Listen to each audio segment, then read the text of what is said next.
How to use Grok AI to analyze trending topics on Twitter. Want to stay ahead of what's trending on X? Grok AI can break down viral conversations for you in seconds. First, open Grok AI and type something like "What are the trending topics on X right now?" It will instantly pull and summarize the most discussed hashtags and topics from the platform. You can also ask follow ups like summarize the top trend in 3 lines or explain why this topic is trending. For deeper insights, try what's the sentiment around this topic. Grok will analyze whether the conversation is mostly positive, negative, or mixed. Use this feature to plan timely posts or understand public opinion before you join a trend.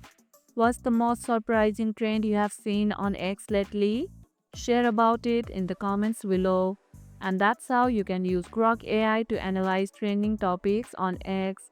And if this video helped, hit the like button, share it, subscribe, and leave a comment. Thanks for watching, and I'll see you in the next one.